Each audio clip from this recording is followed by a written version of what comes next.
You're welcome, Doctor. Recording. And then I want to share.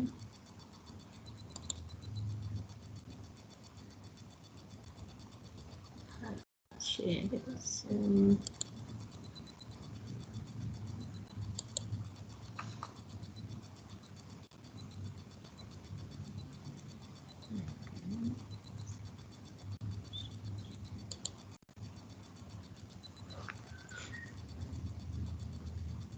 Okay.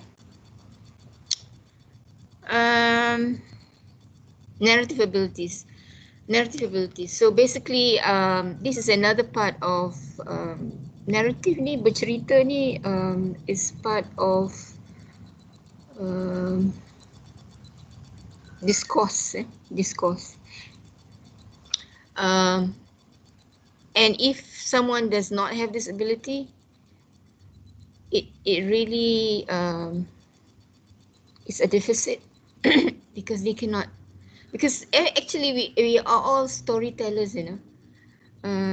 Every minute of the day, all day of the week, all year long, all our lives, we tell stories. It's just that the form of the story changes from one to the other. But and just imagine if you're not able to tell a story, then it will be difficult to express what you want to say to other people. So some people have lost the ability of telling a story. People with aphasia, children with a specific language impairment. So in that sense, they tend to use language very telegraphically. Which is not a story lah in that sense, not. And then the use of meaning and pragmatics in the social context. So this is pragmatic. So there are certain, because when we use language, there are certain rules of the language used in situation that's called pragmatics. So you have meaning, which is purely linguistic, and then you have pragmatic, which is the use of meaning in language. And then you have discourse, and discourse is the use of a combination of use of meaning plus use of pragmatic into a structured form of stories. Stories all have structures. So for example, a normal story like a children's story, for example, you always have an organization of once upon a time. So you do the setting, and then the climax, and then the conflict, and then the resolution of conflict. So basically something like that. In order to tell someone how to cook something, so there is the structure of the recipe, you know. So we as normal speakers, we know this because we are used to this all the time.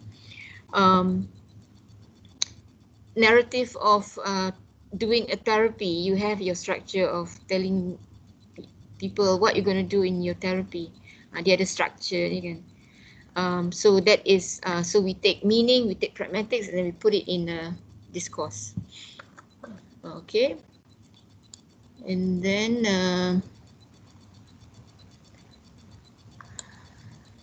I have not really chosen any any textbook, but I will announce later lah which book I'm going to use as the textbook. But these are the suggested readings lah.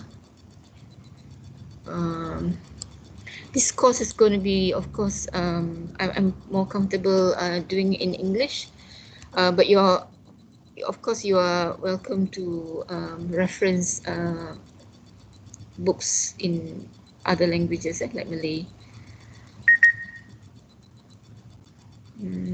Then hasil pembelajaran kursus, kita nak huraikan HPK pertama. Hasil pembelajaran kursus yang pertama ialah menghuraikan konsep asas dalam semantik, konsep asas dalam pragmatik dan wacana.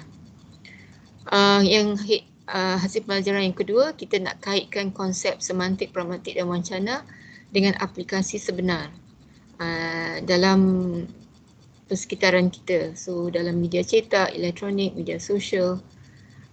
So kita apply the semantics, pragmatics and discourse into the actual use in everyday life. Lepas itu HPK yang ketiga, kita aplikasi analisis itu kepada penghuraian individu yang mempunyai kecelaruan semantik, pragmatik dan wacana. So this one is a interesting section of the course for me because I will help you to connect between, okay, we've talked about normal people, normal speakers, and now we go to people with problems. So it is an application of the concepts into speech therapy. So this is also interesting. Okay. So this 3 HPK, then we map into how we're going to evaluate apa kaedah pengajaran. So kaedah pengajaran kita kuliah ni basically is yalah sekarang virtual lah. Lepas tu kita tak boleh buat perbincangan kumpulan kecil. So I will have to change this for this semester. Kita akan analisis data. Yalah, ya kan? Tak boleh lah, tak boleh berbincang. Melainkan kalau you buat perbincangan tu di luar kelas lah untuk sesuatu, untuk pembentangan nanti. Okay, lepas tu dari segi kaedah pentaksiran, kita ada quiz, kita ada group assignment. Group assignment ni salah satu topik, dan topik ni selalunya dia akan kaitkan aplikasi. Maknanya dia akan meminta anda mengaplikasikan analisis semantik kepada kecelaruan. So you will have to do some literature search lah, rujukan perpustakaan untuk topik itu, dan and then kemudian you akan buat pembentangan. So assignment tu dia ada, tugasan ni merupakan bertulis, lepas tu kita ada pembentangan, lepas tu kita ada peperiksaan akhir.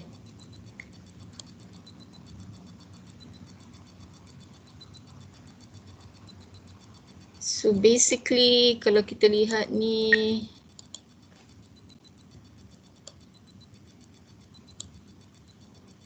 quiz ni 15%, tugasan berkumpulan 30, lepas tu pembentangan 15 dan peperiksaan akhir 40. Jadi kerja kursus anda adalah 60%. So 15, 30 plus 15 is 60%. Lepas tu 40% is the peperiksaan akhir. Kali ni kita akan buat semua test dalam UKM Folio. Jadi peperiksaan akhir pun UKM Folio. Jadi kita akan ikut waktu peperiksaan akhir lah, seperti kursus-kursus lain. Hari tu kita tak begitu pasti bagaimana nak buat, tapi sebab kita dah ada pengalaman buat dalam UKM Folio, so kita akan gunakan yang itulah. It's quite convenient actually, sebab dia kirakan untuk kita, sistem tu kirakan untuk kita, dan hanya yang bertulis, yang essay tu saja yang kita kena baca one by one. Tapi it's quite convenient. Alright, saya rasa tu saja. Ada soalan tak?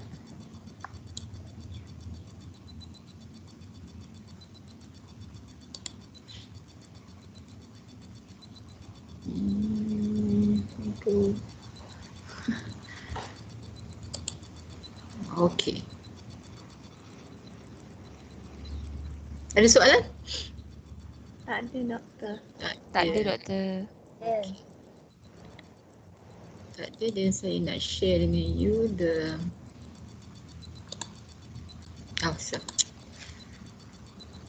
I haven't had my cup of coffee. So it's like I'm not fully awake. I'm like, don't talk to me until I've had my second cup of coffee, in the morning. Kalau tak ada, I'm still like groggy.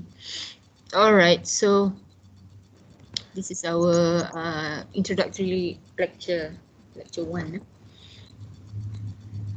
Lepas tu saya nak need to enlarge it.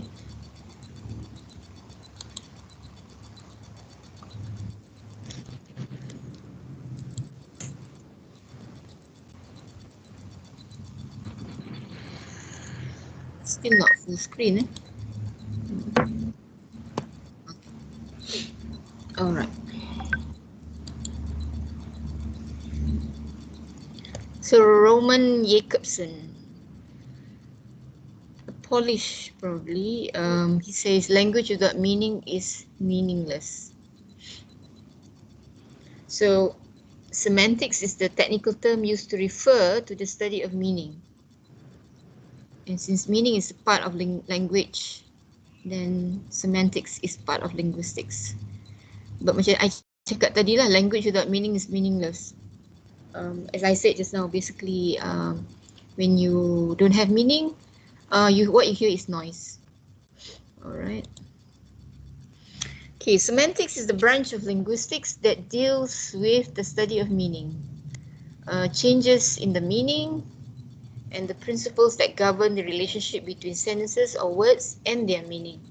So imagine that you have utterance, okay, and then in that utterance, as we know, there are words, and those words combine to form phrases. And those phrases, noun phrase, verb phrase, or adjective phrase, or preposition phrase, combine together to form a sentence or an utterance. So when we talk about meaning, we go by that same categorization. We talk about the meaning of words. Between words, there are semantic meanings, yeah. And then we talk about the meaning of phrases, and then we talk about the meaning of the utterance. Actually, when you think about it, we have the lexicon in our mind, kan? Which is the dictionary of the mental dictionary of the language. So we have this mental dictionary of the language, and we presume that all words in that dictionary has meaning. All right. So so we start. That's why we have to start with the words, because the words are what is contained in the vocabulary, in the mental lexicon. Yeah? So we start with the meaning of words, and then we go on to the next level of structures. But before we do that, what is semantic? It is actually the study of relationship between signs and symbols and what they represent. So in a sense, what we see around us are signs and symbols.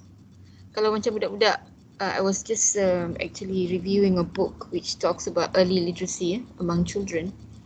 When we want to introduce them the print, print ni maksudnya print awareness. When we want to introduce to them print awareness, that means dia nak tahu bahan bercetak lah sebab dia nak baca kan. So nak belajar baca. So sebelum kita ajar dia basically membaca, kita akan cuba memperkenalkan budak ini kepada what do you call? For them to be able to sort of internally or intuitively know that there is a relationship between signs, symbols and meaning. Yeah? So misalnya kalau budak-budak kecil ni, kita selalu tunjuk mereka kepada papan tanda ataupun gambar, kan? So papan tanda di jalan raya,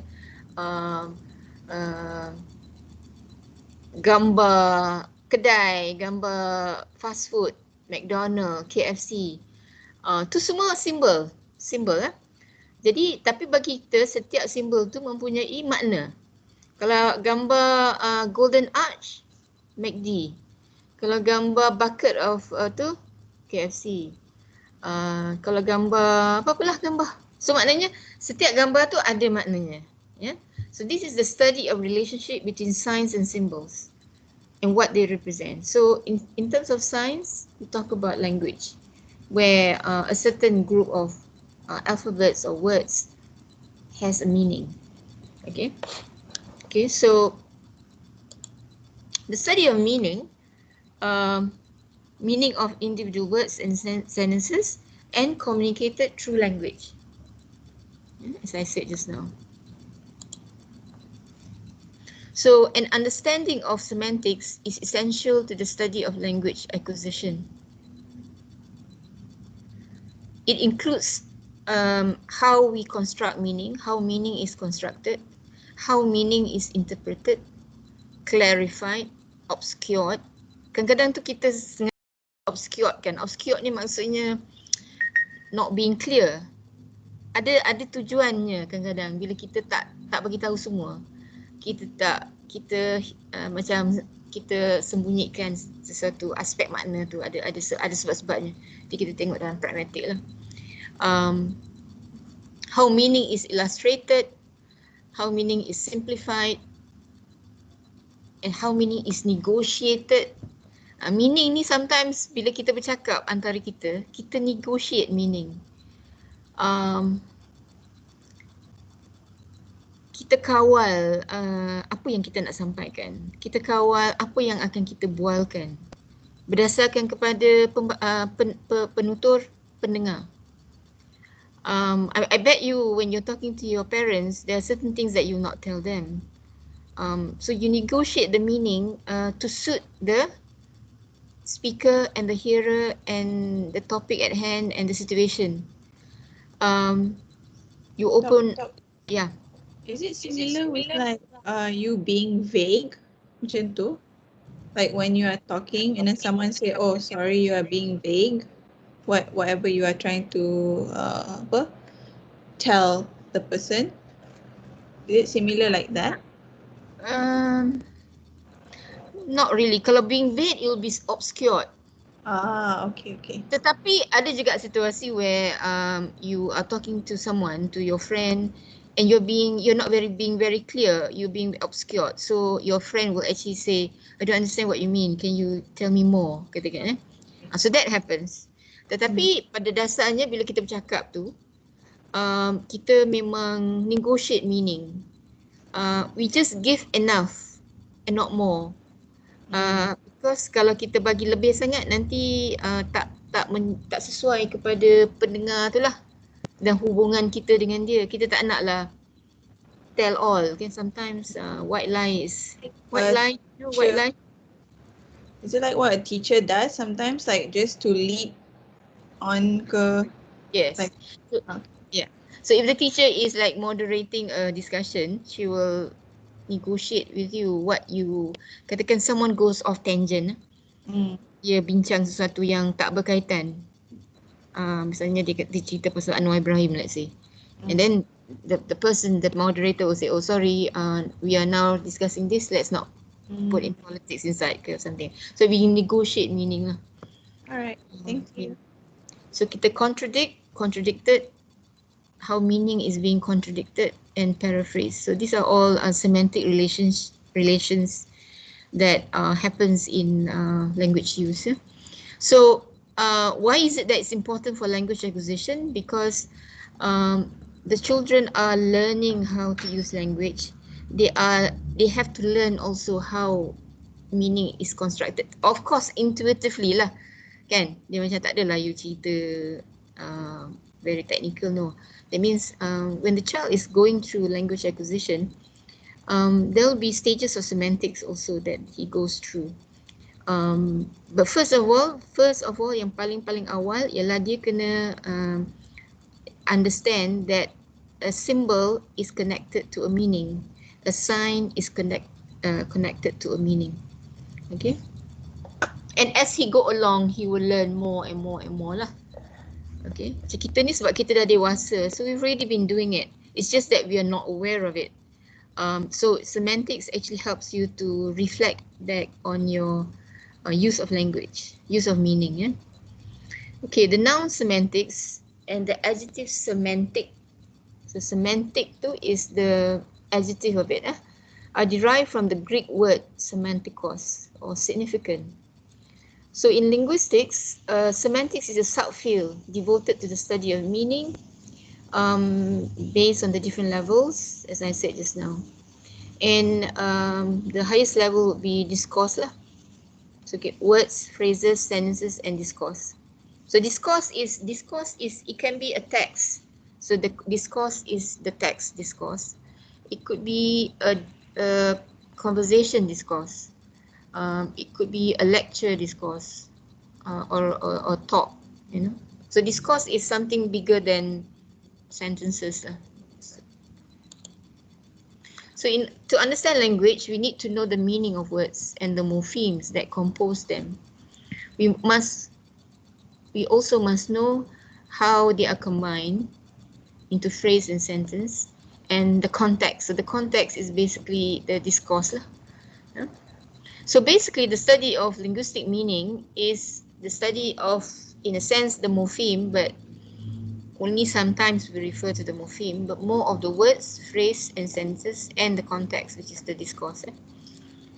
All right.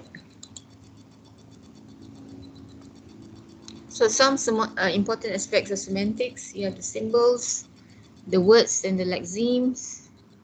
Words and lexemes ni maksudnya in the mental lexicon, the more abstract level of words are lexemes. So we will learn about that.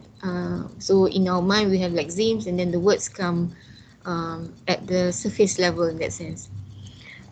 Denotation and connotation, kita ada denotation of meaning, connotation of meaning.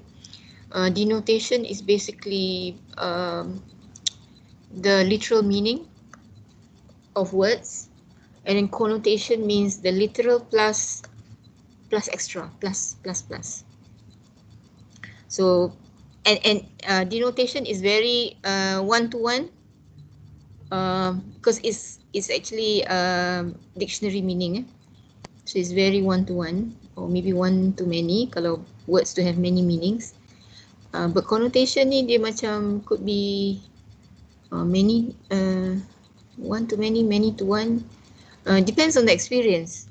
The experience and the experience ni maksudnya some words conjure, some words bring out things from you. You know, like I cerita dulu, I had a lecturer, she was from Lebanon. Lepas tu there was thunder, you know, and then she like cringe, in like it was causing some negative. Then then she said, I'm sorry, I cannot hear thunder because it reminds me of the bombings in Lebanon. So bagi dia thunder tu is, bagi kita thunder is rain. Thunder is signs that it's going to rain, or heavy rain with thunder kan. But for someone from that kind of experience, to them thunder is bombs. So the connotation of it will differ. Ataupun it can be positive kan, macam I look at pictures of fall and I think about and the many colors of the leaves in fall, in the cold climate, and but there's fall season, and it reminds me of my my university. So so that's connotation for you lah. So each person has their Doctor, own, yeah. so connotation is the meaning has to be the same as in the dictionary, but you relate it to your experience, or maybe like you have your own perspective of the meaning of that word.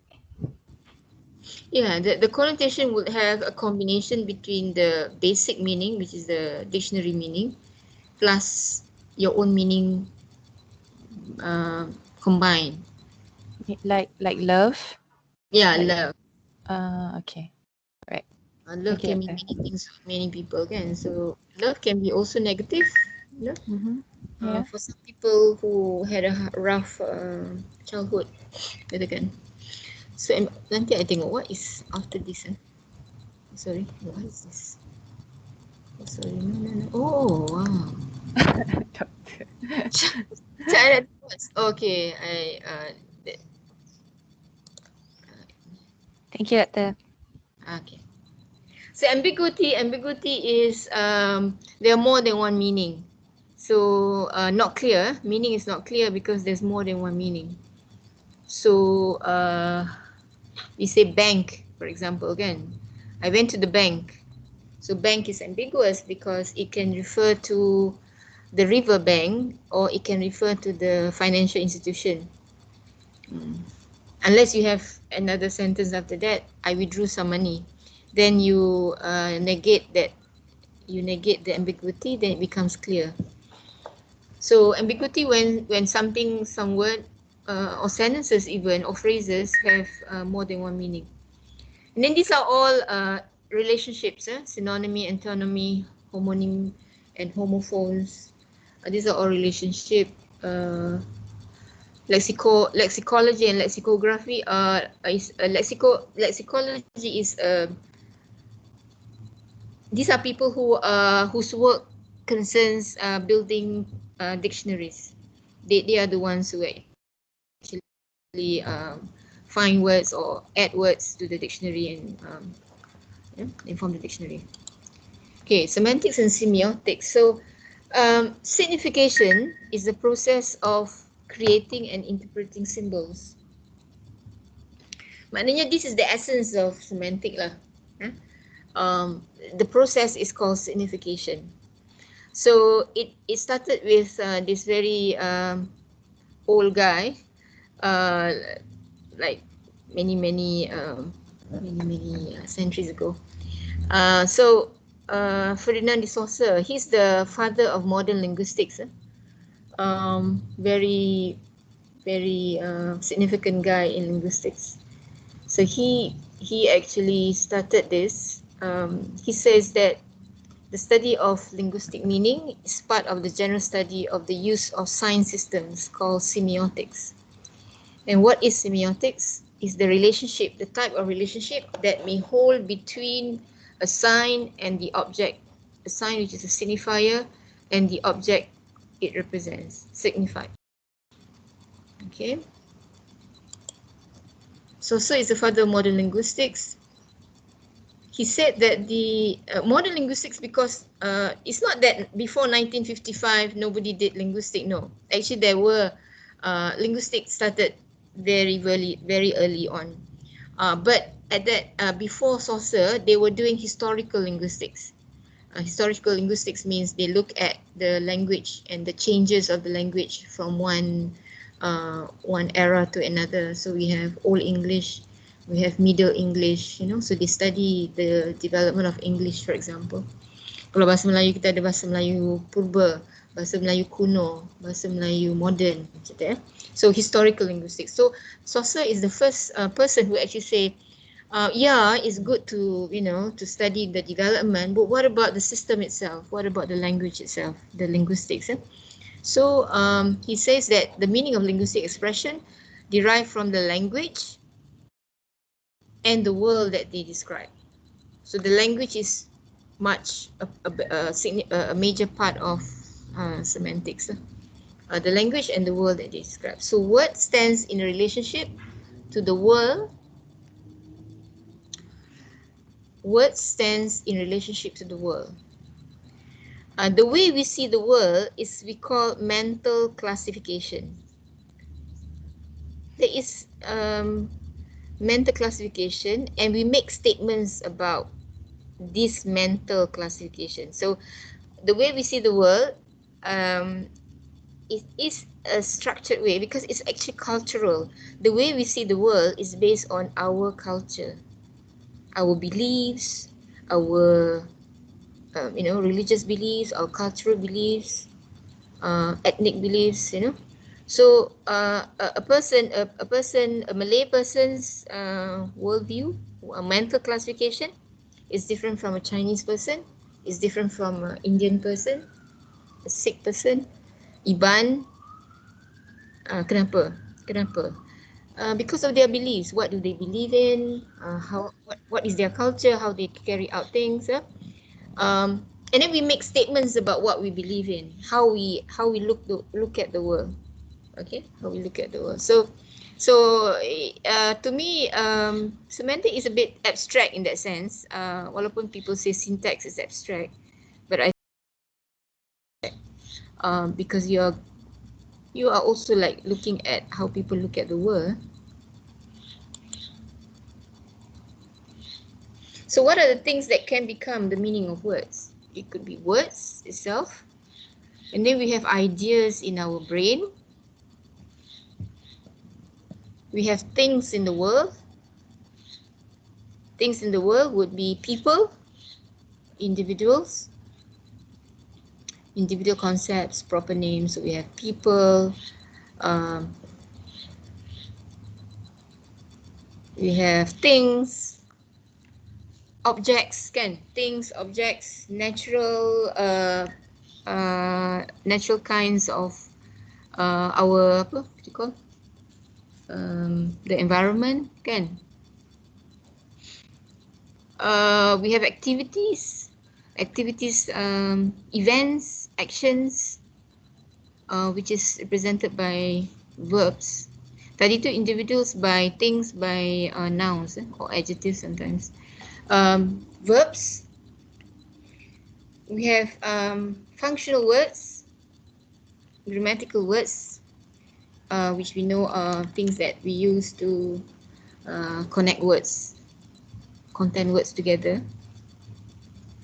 which is an essential part of grammar. And then we have the extreme terms like morphemes, phonemes, and others. So these are the things that uh,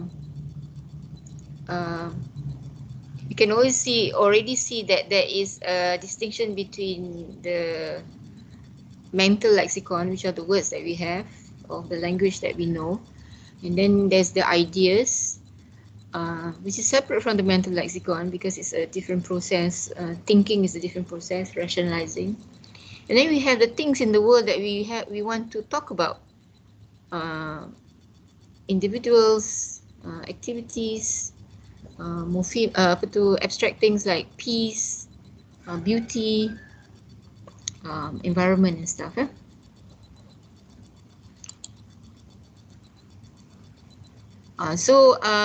These are some things that can happen. So there could be difference in sentence meaning due to one word meaning.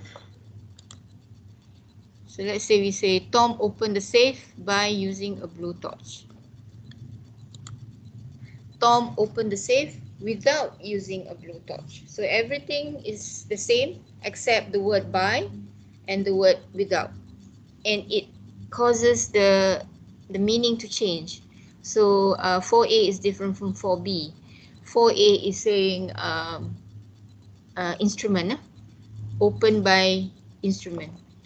And then Tom 4B is saying without using the blue torch, without the instrument, using something else.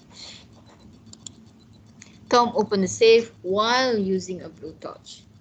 So now, while the connector is now connecting two things at the same time. So imagine that he's opening the safe, but at the same time, he's trying to open another metal thing using a blue torch. Ataupun, but it could also mean with, while using a blue torch. It could also mean kat sini it could also mean by using, while using, macam dialectal sikit lah. Okay, satu it could mean two things happening at the same time. The other one is by instrument also. Okay. So you can see that the difference in word causes difference in meaning. Then difference in meaning due to structure. So language is a conduit for information, kan? So we have these two sentences: Anna hit John, and John hit Anna. The verb is hit, and in 5A, the doer is Anna.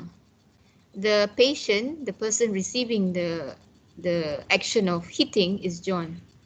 And then 5B, John is the doer, and Anna is the recipient of the information.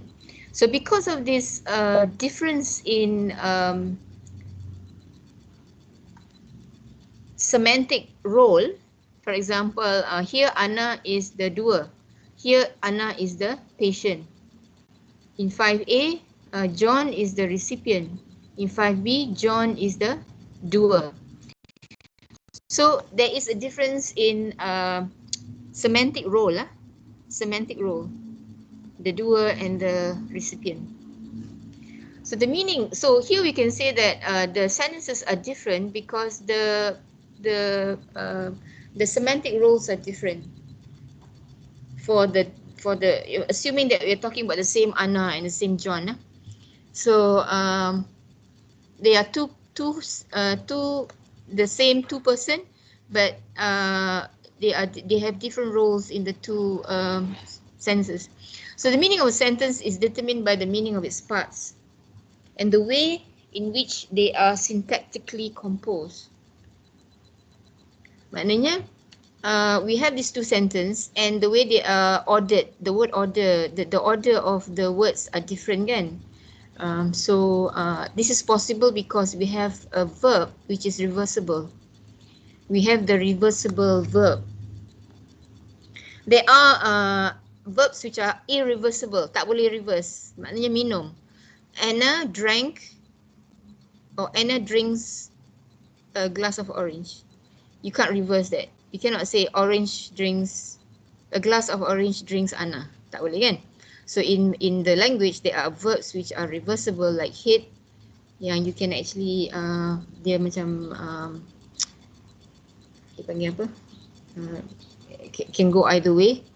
And then we have the irreversible verbs which cannot do that. So tapi kat sini kita nak tunjukkan bahawa the meaning of the parts are based on their syntax. So yeah, meaning of parts based on syntax. This is the ambiguities. So the man with the X. Usually prepositions can cause ambiguity. So 6A, Anna killed the man with the axe. So look at the man with the axe.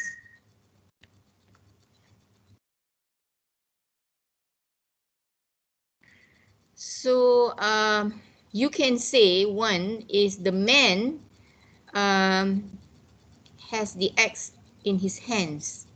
Jadi having meaning. Maknanya lelaki tu sedang memegang kapak dan Ana bunuh lelaki tu. Ana bunuh lelaki yang sedang memegang kapak. So in English it's having. Yeah. Jadi dia kapak tu ada pada diri dia. Kill the man with the axe. The other one is Ana killed the man with the axe. So the man is separate from with the axe, and with the axe is actually instrument. Jadi killed the man using the axe. Tapi kalau kita lihat 6A tadi secara linear, macam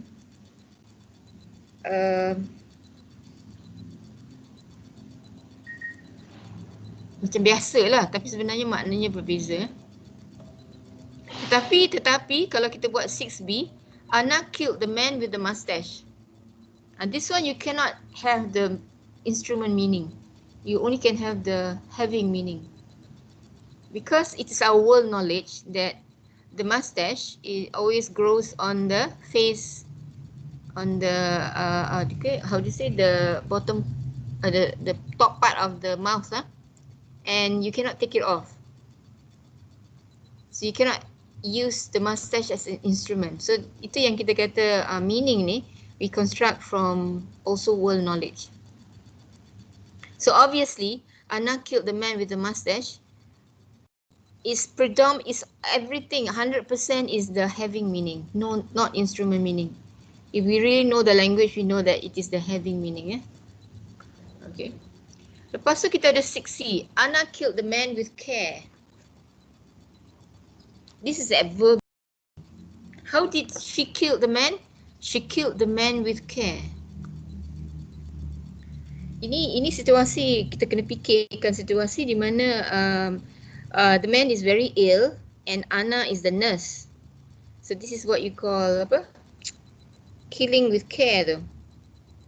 Euthanasia ke? Macam the man is very sick and maybe the man ask Anna to kill him. So kill with care. So adverbial meaning.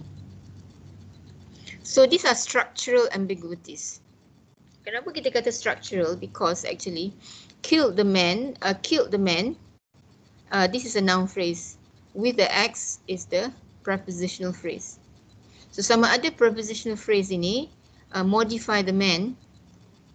If it modify the man, then having meaning. Tetapi kalau with the X ni is separate from the man, that means it's a prepositional phrase coming out from the sentence. Then this is a instrument meaning. And then this one, Anna killed the man with the mustache. So this is definitely a prepositional meaning, but modifying the man. So kalau kita lukis raja pohon, dia akan keluar daripada the man. Kalau macam tadi 6A, raja pohon dia could be the man with the X. So the whole thing is a noun phrase coming out from the VP, verb phrase. Ataupun the other meaning of instrument is that you have the man as the object and you have the prepositional phrase as a separate coming out from the verb. Okay, so itu yang kita panggil structural because it is connected to the phrase. And then this one is adverbial adjunct. So it is a prepositional phrase modifying the verb. So this is called compositionality. Compositionality is meaning constructing the meaning of a sentence based on its parts.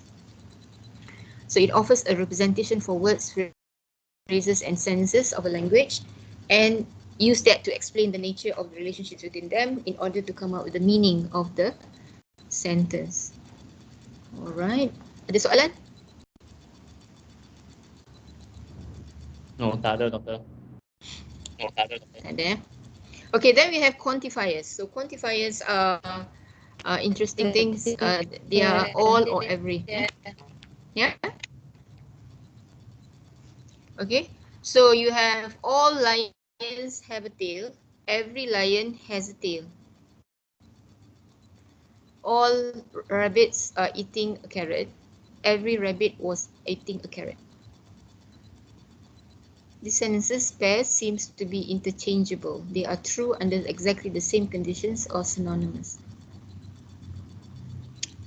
So if you say all lions have a tail, this is a quantifier all.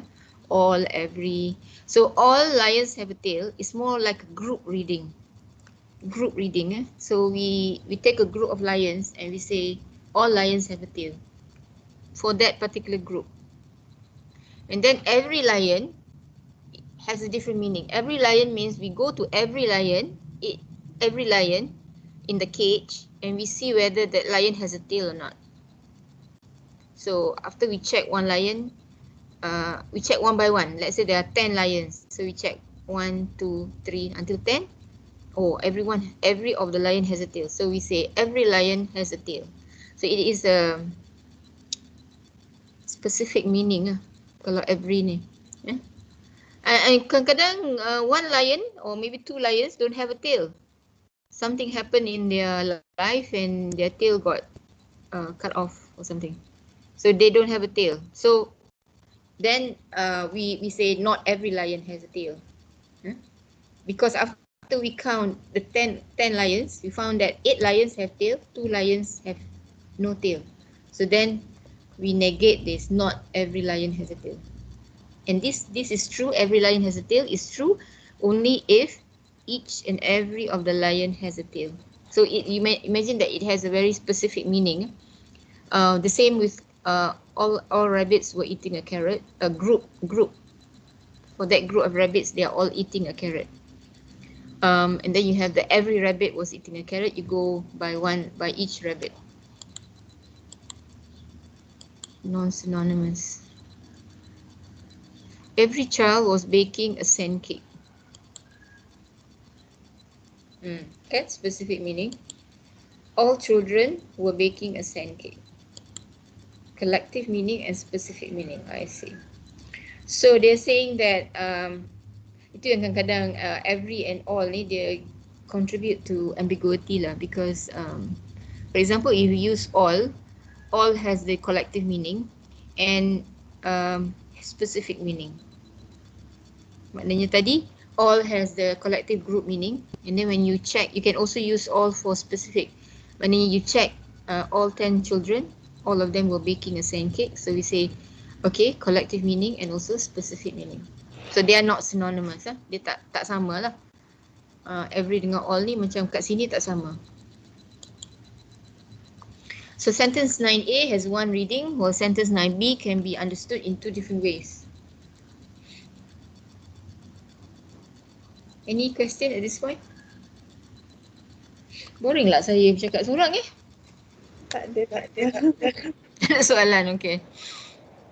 Lepas tu tak nampak pula you all kan.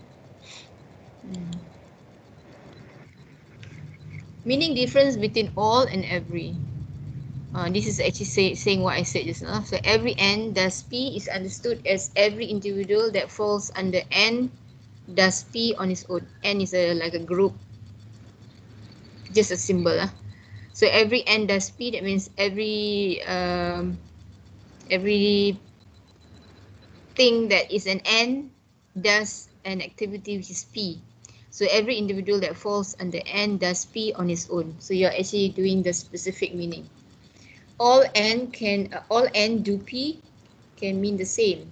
It can, however, also mean that the collectivity of all N's together is engaged in P. So you can have the specific meaning as like this, or you can have the collective meaning. That is the characteristic of all. Repercussions on other aspects of grammar. All children met in the playground. It's okay. Every children met in the playground. It's not okay. Dia bila asterisk ni not grammatical. This is basically because the meaning of every and the meaning of meeting, the world knowledge of meeting. So bila kita meet, we have to meet at least someone else. We meet someone else, kan? So when we say every child met, it's not logical. How can every child met? They must met someone. So met tu tak ada dia punya object. Met who, kan? So every child met in the playground is ungrammatical because every has a specific meaning. Tetapi met ni tidak logical dari segitulah, not logical. However, you can say the group met in the playground. So see, you can say the group met in the playground because the group can be two or more, right? So if you say met boleh, because there are more than two people and they meet with one another.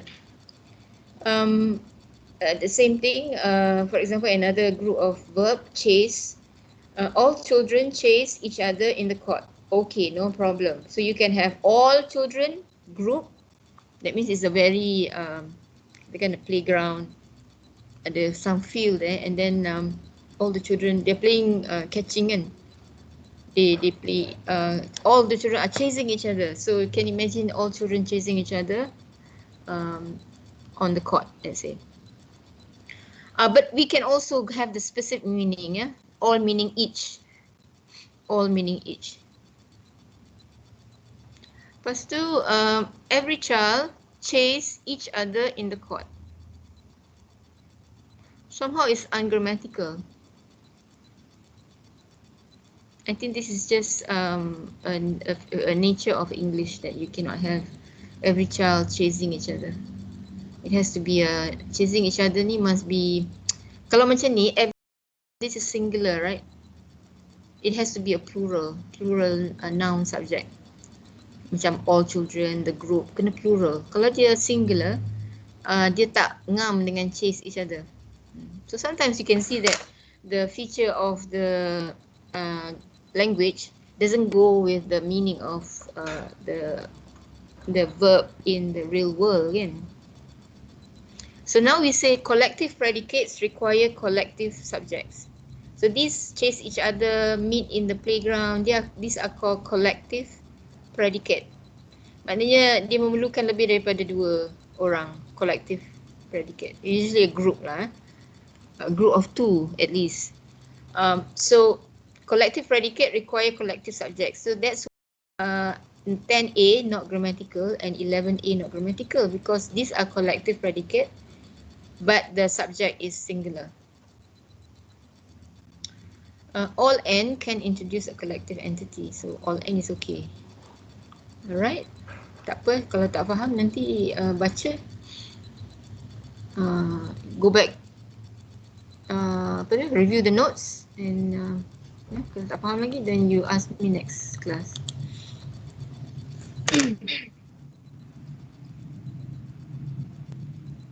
Okay, so we've done the gap between sentences and meanings. Ambiguity, one sentence, multiple meanings. We've done 12. Let's look at 13. When you live near a runway, flying planes can be dangerous. This is ambiguous. When you live near a runway, like if I live in Kampung Melayu Subang, which is near the Subang airport, when you live near the runway, flying planes can be dangerous. So one is the object itself, the aeroplane, the aeroplane object flying in the air can be dangerous because it can fall down to the ground. Betul tak? So if your house is there, they might crash into your house. So flying planes, these flying objects can be dangerous. Alright, so that's one meaning. The object, the noun. The other meaning is when you live near a runway, someone flying planes can be dangerous. So flying here becomes a verb. So when you live near a runway, Bob flying the plane can be dangerous. Artinya, the one is the noun, the other one is the verb. When you are not a trained pilot, flying planes can be dangerous. This is better lah. Or maybe doctor, like the flying planes itself as a noun. This is a noun. When you live near a runway, the flying planes can be dangerous to you. So when you live there, if you see a flying plane, it could be dangerous to you there as a noun. This is a verb. 13A is a verb. Yeah. If it's number 13. 13A, yeah, verb. 13 is a noun. Yeah. But in grammar, the form looks the same. Okay. So the form, which is flying planes, is the same. The form is the same, but the meaning is different. Yeah. So or maybe for noun, it's flying planes. Flying is the adjective for the plane. Yes. Yeah. Adjective for the plane. All right. Thank you. Tetapi ultimately it is the noun phrase. So the noun phrase has the noun plane and then has the adjective.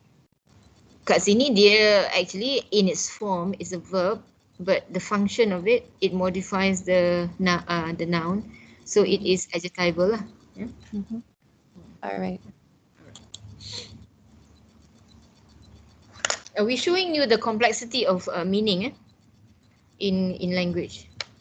So there's a gap between sentences and meanings. So for example, Anna gave Carl a cookie. Anna gave a cookie to Carl. One meaning, but two different ways of presenting. So 14A is a double object. This is a direct object. This is an indirect object. presentation of in the language lah. And then you can also say Anna gave a cookie to Carl, where the direct object is the noun, and then to Carl as the indirect object. And so you can have a noun phrase, or a noun phrase, prepositional phrase. Okay. These two arguments, maknanya they must be there, because gave is a ditransitive. Gave is a ditransitive verb. That means it needs two internal argument. You cannot say Anna gave Carl, full stop. Tak boleh, eh? You have to say Anna gave Carl a cookie. You cannot say Anna gave a cookie, full stop. It's incomplete macam tu. So you need to have the to Carl. The same with Carl got a cookie from Anna. A cookie was given to Carl by Anna. So basically all these 14A to D are 4 different ways of stating the same meaning. Anna is still the doer and Carl is still the recipient. Jadi in all 4 sentences, the semantic role for Anna is still doer. Semantic role for Carl is still the recipient. Tetapi the language is so creative. Language is so creative in that we can say in different ways to express the same meaning. So this is actually showing you saying one meaning can be represented by these 4 different ways. So that's also meaning lah. Part of semantics lah. Yeah. Alright. So in essence, carries meaning, and meaning can determine the use and grammar of language. So a good semantic theory should reflect compositionality, the different parts, the meaning of the different parts in the sentence. When you add up, will be the meaning of the sentence. So dia panggil compositionality, composition. The meaning of the words and the phrases contributes to the meaning of the sentence. It also should reflect ambiguity, synonymy, entailment, and other sense relation. So, yeah, it should offer a well-defined interface to syntax. As we can see that meaning, interface, interlink, meaning interlink to syntax. Actually, meaning also interlinked to morphology. So the semantic theory should offer a well-defined interlink or interface to syntax morphology. And then it explains the interactions between syntax and meaning. Alright. Doctor? Yes. Sorry, Doctor, yang number 1, can we go back to the first slide? What did you mean by reflect compositionality? So composition means constructing something, composing. That means putting together. So in what we have, what I've shown you just now is that the meaning of a sentence is the composition of the meaning of the words, the meaning of the phrases. So maknanya add up. The meaning of the sentence is derived from the addition of the meaning of the words plus the meaning of the phrase. And when you put them together, it becomes the meaning of the sentence. So itu yang kita panggil compositionality. Okay. Faham? Jadi maknanya yalah. The meaning of the sentence is the meaning of the sum of its parts. Parts of the sentence. Meaning. Alright. Okay, then we talk about reference. When we say he saw Paul or she bought a dog, The underlying nominals identify or pick up or refer to specific entities in the world. However, words also derive their values from their position within the language system. So this is called reference. So he saw Paul. There is a person in the world, in our world. We are talking about Paul. So there is a person whose name is Paul, and then he is a bit problematic because unless there is a sentence before the sentence, so you say um, John or City just arrived home, or City just arrived. Oh, sorry, John just arrived, or John arrived home. He saw Paul. So then he will get the reference from John. So a pronoun by itself does not have a reference, but it does pick out. It does pick out that particular individual. It's just that in terms of the discourse, you have to say who is John. So apparently, if this is grammatical, the reader the reader knows who he refers to. Okay. Kalau tak ada, there will be an asterisk there to say it's ungrammatical. So there must be some context before that. So he can be referred to someone, Paul can be referred to someone. And then she bought a dog, same thing. There is an animal, a dog, a particular dog, and then she. So the relationship by which language hooks, kita panggil hooks macam anchor kapal ataupun hook yang kita pergi mancing kan, ada fishing hook tu. So the relationship by which language hooks onto the world is usually called reference. The semantic links between the elements within the vocabulary system is an aspect of the sense of meaning. This one I think kita leave it later. But hook is kita have a word and we can connect to some object in the world, some individual in the world. So then we have this triangle. Jadi kalau saya ada PowerPoint biasa, saya akan move this thing to the because this meaning concept should be here at the top. And then oh my, and then here is the world actually. I think the reference should be here. Yeah, so maybe I will give you the PowerPoint because the diagrams are not the hero skit. So so we have the form of the language, the form in the language, and then this form is connected to the referent here, and the referent is the world, outside world. And this is how we construct meaning. Meaning concept ni at the top of the pyramid.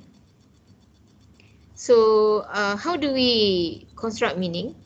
We take the form and we refer to a object entity in the world. And when we do it, when we do this a lot, it becomes the meaning of that word. And children, when they learn how to acquire meaning, they listen to the form first, what you're saying. They repeat the form, but they don't know the meaning yet. And then they, after some time that you are referring the form to the referent, then they catch. Car is that thing that we go and into and go for a drive. That's the car. So after a while, they associate car that object, dan lama-lama dia akan panggil object to car. So that's how meaning is derived. And this goes like many ages ago, and we and then it's set. It is already set in the language. So when we are born into the world, we listen to the language of our parents. We also get that association between the form and the meaning. Itu sebab kan kalau researchers yang kaji bahasa yang dia tak tahu, let's say kalau we have a researcher who study bahasa aslian atau bahasa orang asal, saya ada kawan Dr. Hey, what's his name? Doctor. He's a researcher from Lund University, Sweden. He studies the language of Jahai. Jahai ni kumpulan orang asli yang duduk di sempadan Greek dan Perak macam tu, Kelantan dan Perak kat situ. Nicholas. Oh my god. Nama dia Nicholas Bronhaus. So bahasa orang Jahai ni dia ada dalam 200-300 orang penutur saja. Dan selalunya bila mereka disebabkan oleh perubahan masa dan sebagainya, dan mereka berkahwin dengan orang luar, lama kelamaan bahasa tu akan pupus. Jadi Nicholas ni pergi masuk first time masa dia buat PhD, dia pergi ke perkampungan orang asli, orang Jahai ni, dan dia akan tanya penutur tu.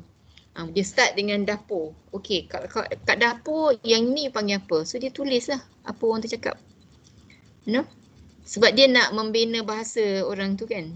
Nak bina tata bahasa. Jadi dia macam budak baru belajar lah.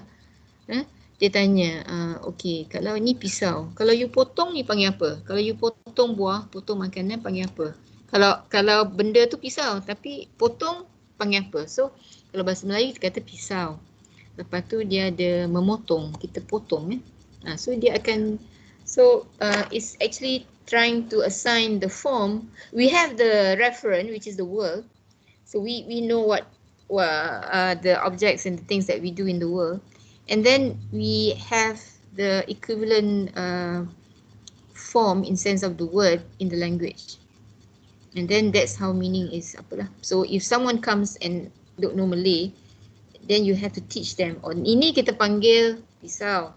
Lepas tu when you use the pisau to cut, kita panggil potong. Kita will actually explain to the external speaker. Yeah. So your colleague tu would be a lexicographer, is it? To build word in the dictionary. He's all in one. He's a anthropologist. Anthropologist ni actually ialah orang yang mengkaji budaya, culture orang lain. So sebenarnya linguistics come from anthropologists. So anthropologist ni selalunya dulu-dululah Mak Saleh kan. Mak Saleh dia datang ke South America ataupun Asia dan cuba mengkaji gaya hidup, budaya orang-orang yang mereka tak tahu ni lah. So linguistic. So he's actually anthropologist juga, in a sense that he doesn't know anything about the Jahai people.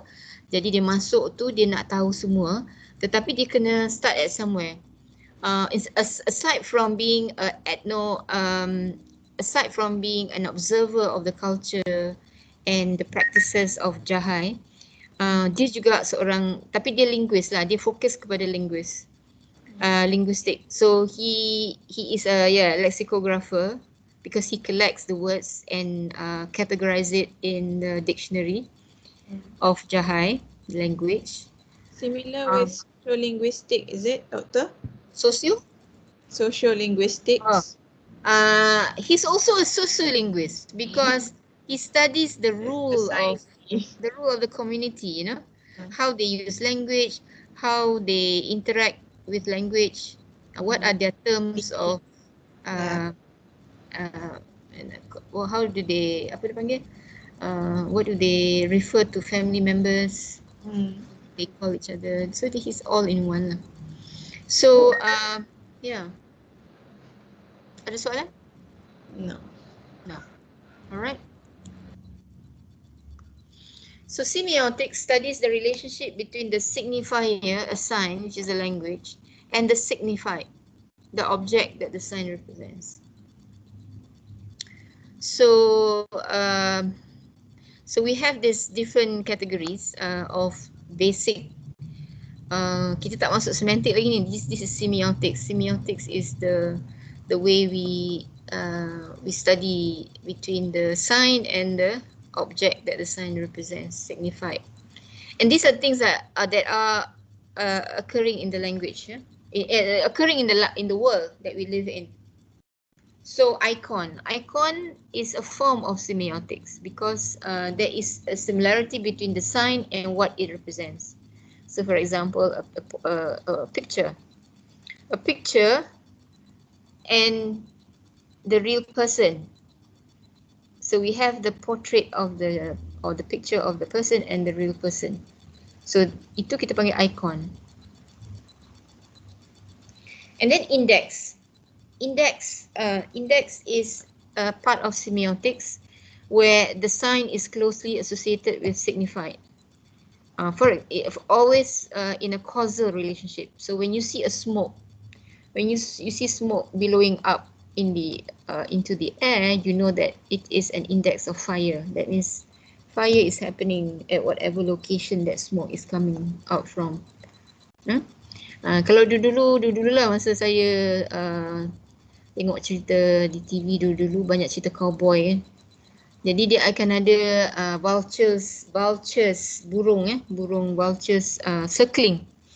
So when these big vultures are circling, it indicates that it's an index of someone. There's a body, ada orang mati, body dia kat situ lah, and the vultures are circling, getting ready to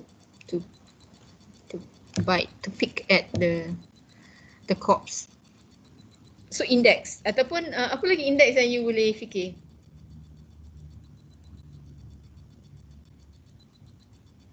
Danger, let's say. Kalau kita pergi dekat beach and there's a danger, so we know that it's not safe. It's not safe to swim there. Okay, and then we have the symbol. Symbol is a bit loose, a bit more flexible lah, where there is only a conventional link between the sign and its signified, as in the use of insignia to denote military ranks or mourning. Ranks ni maksudnya ada a captain, macam mana dia punya berapa Badges. dia, major, corporal, dan sebagainya. And then or mourning. Some cultures when they mourn they wear black. Some cultures they wear white. Some cultures they don't wear any color, any particular color. It's okay to wear, like I think Muslim cultures they don't not particular what colours, so you can be putting on any colour that you want. Tapi tak adalah bling-bling kan. Bling is not appropriate for Morning. okay. Challenges in doing semantics. How can we state circularity in meaning? How can we state the meaning of a word except in other words? Sebab kita memang guna we use language to talk about language, right? So for example, you say, what is a ferret? Ferret. A domesticated albino variety of the polecat, and the scientific name is Mastella potorius, bred for hunting animals, rabbits, rats. Jadi we use words. We want to find out the meaning of the word. We use words. So macam meta language in that sense lah. So kita kata, what is a noun? A noun is a word which refers to an object. What is an object? Object is considered a noun. Dia macam, dia circular lah. Circular in that sense. So that is the danger of it lah. Number 2, exactness in our definition of word meaning. So we need to be very clear. Are we talking about linguistic knowledge, the meaning of words? Or are we talking about encyclopedic knowledge about how the world is? So for example, a whale is a fish. A whale is a mammal. Are these both meanings included in the meaning of I dreamt that I was swallowed by a whale? What do you mean by both meanings? As in like the connotation that a whale is a mammal in the sentence, is it? Mm. Oh yeah. A whale is a fish. And almost all fish are not mammals. Okay, yes. So a whale is a fish, and fish always they have eggs. Mm-hmm. They reproduce by laying eggs, can. However, whale ni is like they are in two worlds. They are a fish, but yet they give birth, kan? Yes. In that sense lah. So they're saying, you want to refer to the linguistic knowledge, or you want to refer to the encyclopedic knowledge of the word, the whale. That is. So I think it's, so if you can consider your meaning, you are meaning to say both meanings lah, kan? Mm. Tapi more like I dreamt I was swallowed by a whale is more like I dreamt I was swallowed by a fish lah. Yeah. We don't really think of it as You don't automatically think mammal when you read. yeah, it's more of a fish. So itu yang kadang-kadang ada sikit contention kat situ lah. Perbalahan di situ. Macam mana ada 3 missing one. The 3 challenges: circularity, the question of whether linguistic knowledge is different from general knowledge, and the problem of contribution of context to meaning. Show that the definition of meaning is based on a theory of definition which is too simplistic. So the third challenge was, I think, meaning, context to meaning. Misalnya kalau kita kata I want a glass of water. I want a glass of water. You say that in a restaurant, it's a request to the waiter. Kan? I want a glass of water. You say it when you are on top of Mount Kinabalu. Let's say you finish your ration of water, or drinking water, and then you finish it already. So then you say this sentence, I want a glass of water. What is that actually? I'm still thirsty. It's wishful thinking, isn't it? Wishful thinking. Maknanya, kalaulah ada, saya nak, saya sangat dahaga. Kalaulah ada, saya nak segelas air. Macam tu lah, It's macam. like, oh, I wish I could have like a bath or something. Or how I wish I could have a glass of Coke, katakan. Yeah. Like that. So the meaning of I want a glass of water depends on the context of the situation and the speaker, blah blah blah blah. So actually that's a challenge of trying to talk about meaning. The third challenge. So then dia kata bahawa it's really difficult to find a theory which actually encompasses all three. Memang susah. Because as you can see that contribution to context too is more like pragmatic discourse, kan. So it's hard lah. So meeting the challenges, trying to meet the challenges. Describe a semantic meta language, the tool of description with which to describe the semantic units and rules of all languages.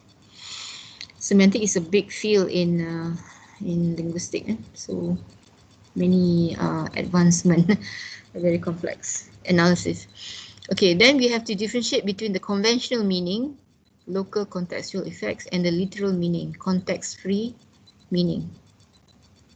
So that's why in dictionary, kalau kita rujuk dictionary, we'll find that first they give you a denotative meaning, that means the general meaning, and then the other meanings are more connotative meaning. So the denotative meaning is the conventional meaning, local contextual effects. Sorry. The denotative meaning is the literal meaning, which is the context-free meaning, the basic meaning. And then you have the denotative meaning, which is local contextual effects. Linguists like to identify different levels of analysis. Linguistic knowledge forms distinct modules or is modularized. There are the levels of analysis, the level of morphology, syntax and semantics. What kind of module is semantics? The answer varies from theory to theory. Yeah? So, but we're not going to go into the theory lah. Basic je. Okay. I think let's go. Macam mana nak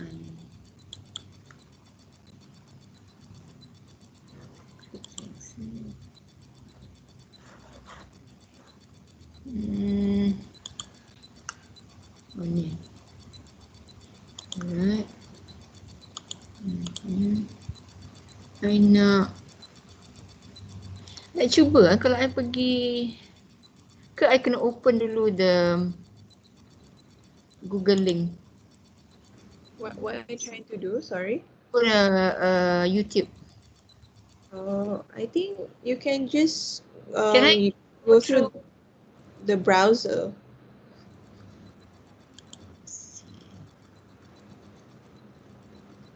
and then you can share link from there.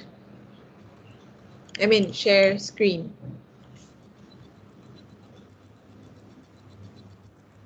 pergi desktop Mm.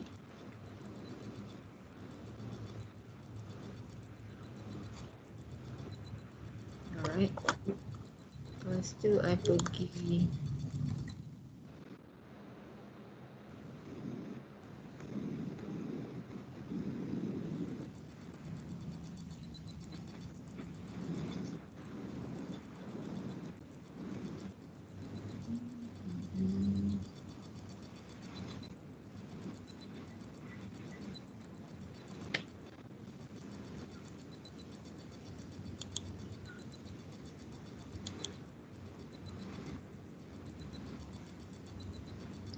right.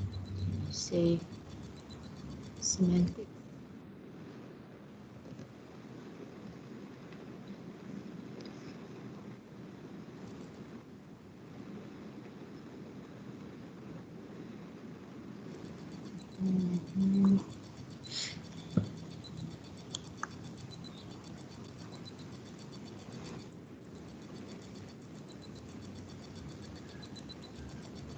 So,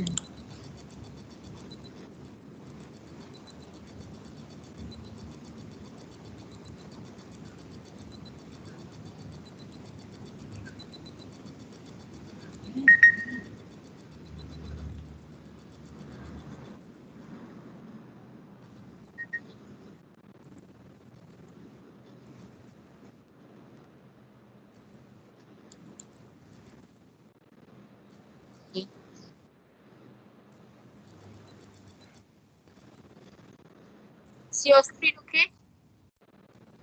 It's a bit laggy because I think you're sharing too many, like one too many, so that could be the reason why. Stop first Hmm.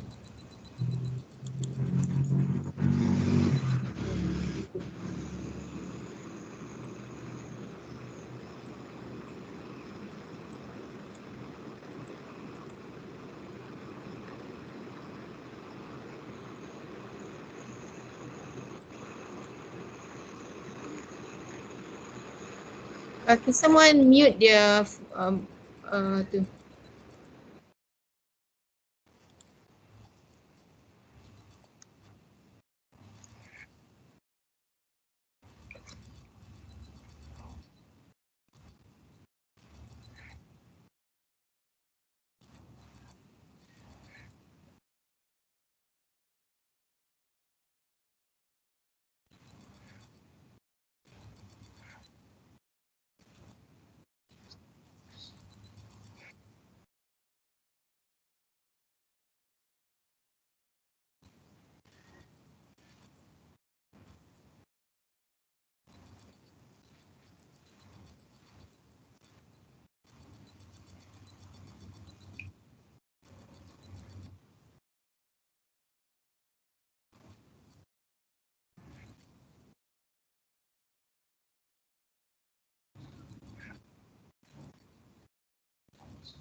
Doctor, the the video is lagging, so is it okay if we watch it on our own screen? Can.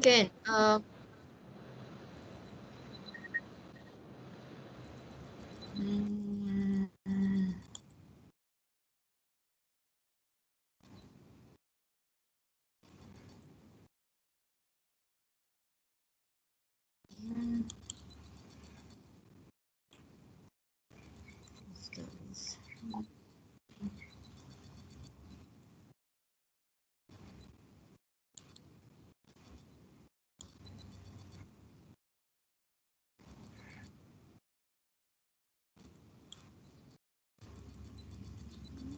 okay, I'll put it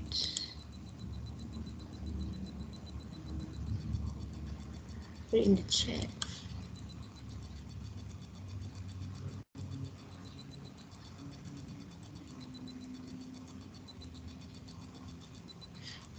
Maybe it's my internet.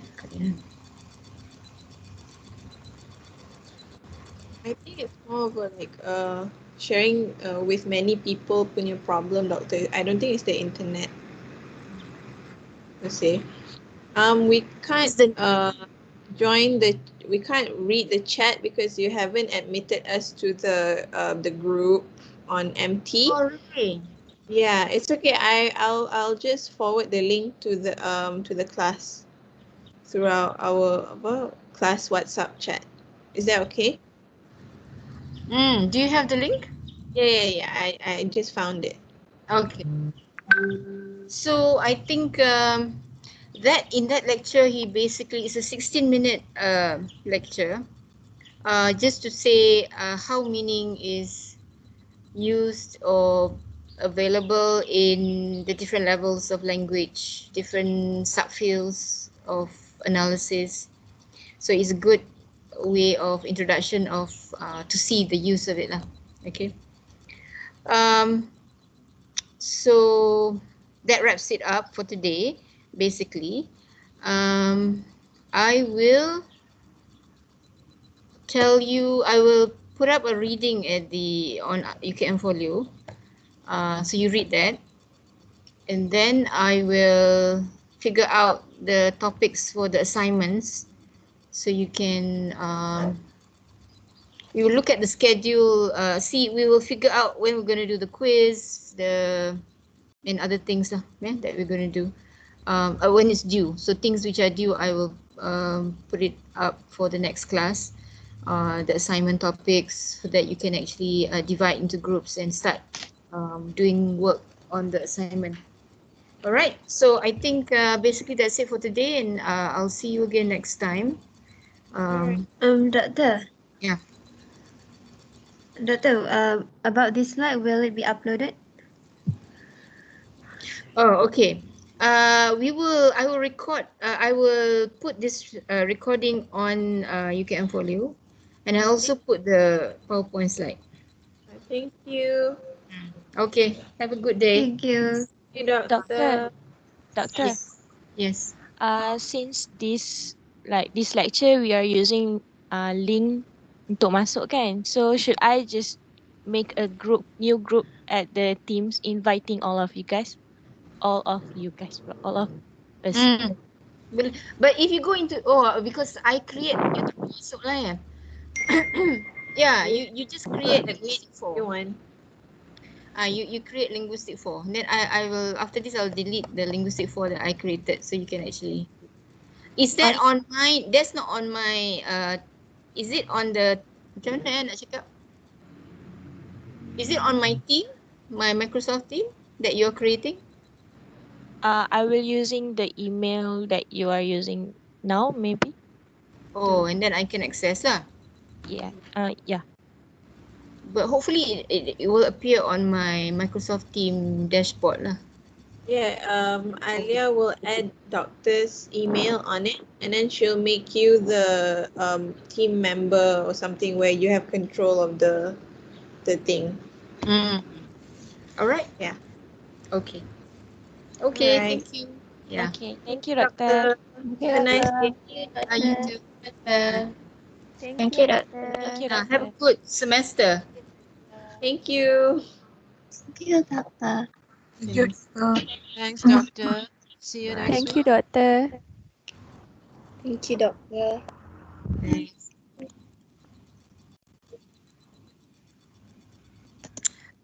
How can I leave?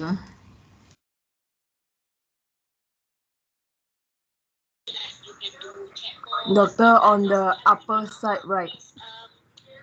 Hi. Hi, hi, hi.